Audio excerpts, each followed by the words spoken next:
Hello friends, Radhe Radhe. Welcome to my Sunday vlog. Sunday और सुबह जल्दी क्यों उठ गई बताती हूँ आपको। क्योंकि आज विवान को ले जाना था ड्राई लंच। और स्कूल क्यों जाना था? क्योंकि विवान का है आज एनुअल फंक्शन।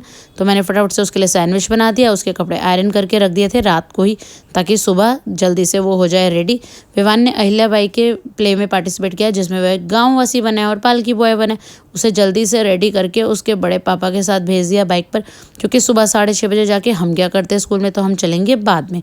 फटाफट से घर कर लेते हैं घर की सफाई, क्योंकि बड़ी चाची के घर भी आज है सत्यनारायण की कथा। छोटी चाची जी की भी फैमिली आई हुई है, तो ये सब लोग जाएंगे वहाँ और मैं जाऊँगी विवान के पापा के साथ विवान के एनुअल फंक्शन में। फटाफट से विवान के पापा का नाश्ता लंच बना के कर दिया pack.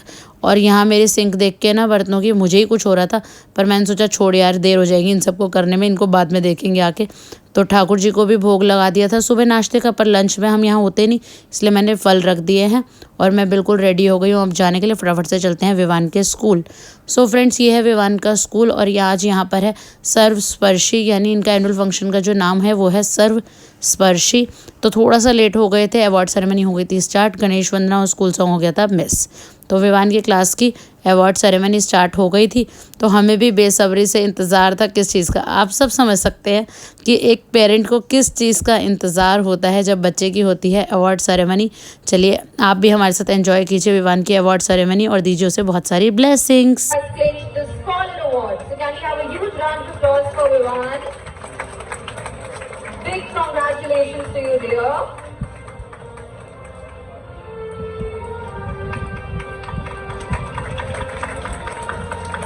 Thank you, Vivan. And now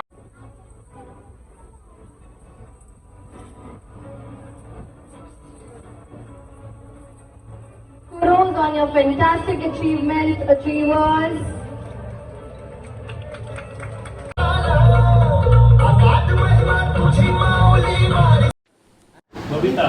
Babita Dev नाम नस्य अपन नाम गोत्र जान दो। नीम गोत्र तुम्हारा क्या गोत्र? नीम बच्चा ही तो है हमारा। अच्छा नीम गोत्र प्रगत। हम वहाँ फंक्शन में थे, पर हमारा मन यहाँ पूजा में ही था, क्योंकि हमारी पूरी फैमिली यहाँ पूजा में थी। बट इस समय विवान के साथ होना बहुत ज़रूरी था। वो फर्स्ट टाइम इतने बड़े स्टेज पे, देखिए प्ले स्कूल में उसने पार्टिसिपेट किया था, बट उस टाइम पे इतना 3 साल की उम्र में बच्चों को पता नहीं होता, 2.5-3 साल की उम्र में। इस समय उसको पता है कि इतने बड़े स्टेज पर मुझे परफॉर्म करना, मुझे अवार्ड मिलना क्या है। तो इसलिए उसे वहाँ पे एनकरेज करना और अप्रिशिएट करने जाना बहुत ज़्यादा ज़रूरी थी। और सच बताऊँ, ये भगवान जी की एक ब्लेसिंग ही है जो वहाँ पे उसे अवार्ड मिल रहा है और यहाँ पे घर पे हो रही है पूजा।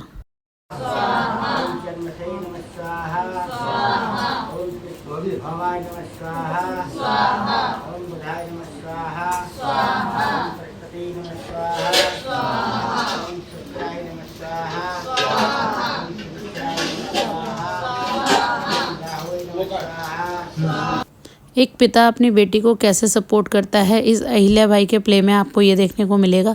जल्दी से आप भी देखिए और एंजॉय कीजिए इस प्ले को। बचपन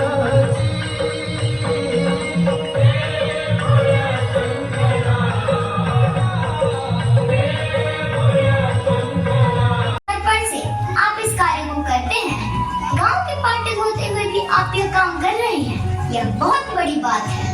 पंडित जी, मैं पाटिल हुआ तो क्या हुआ, मैं भी तो साधारण इंसान हूँ। आपको तो पता है 10 साल पहले मैंने श्रावणी माह में सिद्धेश्वर महाराज से प्रार्थना की थी कि मेरे आंगन में एक बिटिया की किलकारी आ जाए। महादेव ने मेरी इच्छा पूरी, जो मुझे इतनी गुणवान पुत्री दी। अब मेरी बारी है महादेव की सेवा करने की। बाबा बाबा बाबा, देखो मैं कमल के फूल ले आई, क्या मैं भोलेनाथ पे चढ़ा दूं? अहिल्या बेटा, यहाँ की रीत है कि औरत ही भगवान शिव पर कमल नहीं चढ़ाती, यह काम सिर्फ पुरुष वर्ग करता है। क्यों पंडित जी, मेरा वरदान कोई और क्यों मांगेगा? अपना वरदान नहीं तो बोलूंगी भगवान से।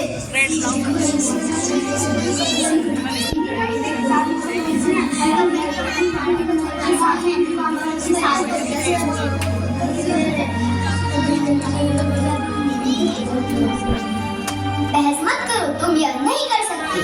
देखो तो कैसी निर्लज है, क्या करना चाहती है।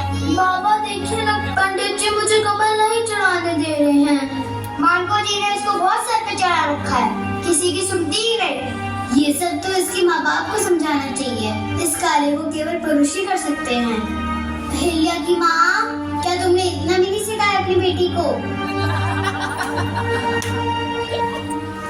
पंडित जी, मुझे क्षमा कीजिए, किंतु अगर बेटी की इच्छा है तो क्या हम उसकी इच्छा की पूर्ति नहीं कर सकते?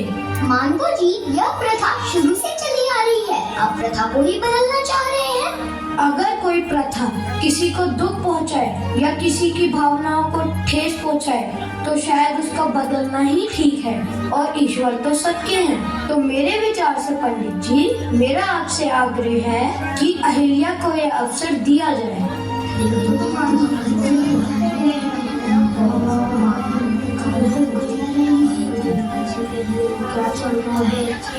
सब शांत हो जाइए।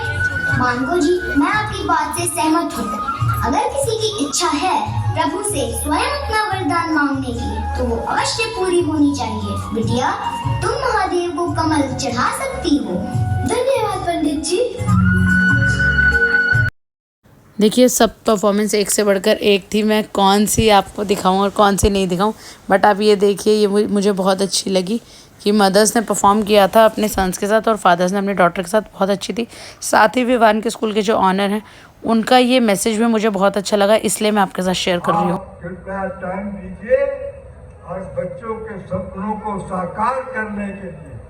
हमारा अगर एक चाय वाले का बेटा प्रधानमंत्री बन सकता है, अगर एक न्यूज़पेपर बेचने वाला इंग्लिश कलाम राष्ट्रपति बन सकता है, तो हमारे बच्चे क्यों नहीं बन सकते? हमको संपन्न परिवार में करना है, और संपन्न परिवार में है, और बच्चों के लिए सारे साधन जुटा रहे हैं। हमारे बच्चे के पास तो साधन है, जिनके पास साधन नहीं होते। APJ कलाम वर्ल्ड का टॉपेस्ट साइंटिस्ट था, उसने कुछ नहीं बनाया, तो इसलिए वो साइकिल पर ही चलते थे। राष्ट्रपति बन सकता है तो हमारे पास तो सब कुछ है। हम दिल्ली में रहते हैं, बड़े शहर में रहते हैं, यहाँ हर तरह की फैसिलिटीज है, हर तरह के कॉलेज है। पहले दिल्ली में कॉलेज बहुत कम थे।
सो फ्रेंड्स, हो गया है विवान का फंक्शन ख़त्म। अब चलते हैं घर। तो घर नहीं जाएंगे, पहले जाएंगे चाचा जी के घर, क्योंकि वहाँ सब हमारा वेट कर रहे थे विवान को कॉन्ग्रेचुलेट करने के लिए, ब्लेसिंग्स देने के लिए।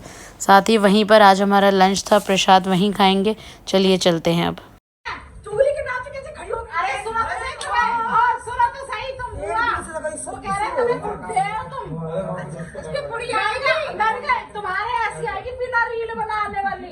बिना फेसबुक चलाने वाली विवान कौन से दादू ने दिया? अरे वाह, मजा आ गए। मेरे ब्याह में ना तेरे वो भी नहीं, पोतड़े भी ना उतरे थे तब तक। चलो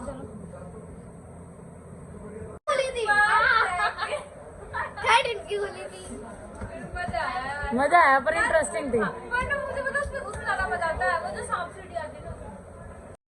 शाम को हम सब आ गए थे हमारे घर पे, मतलब सभी, दोनों बुआ जी भी, दोनों चाचा जी की फैमिली, सब लोग हमारे घर आ गए थे। हमने खूब सारी रील्स बनाई चाचा जी के घर पे। आप भी हमारी रील्स एंजॉय कर सकते हैं Snowy08 सोनम पर क्या बात है, आप व्लॉग्स पे प्यार नहीं दे रहे हैं, क्यों निराश कर रहे हैं? जल्दी से इस व्लॉग पे बहुत सारा प्यार दीजिएगा। मिलते हैं नेक्स्ट व्लॉग में, बाय बाय।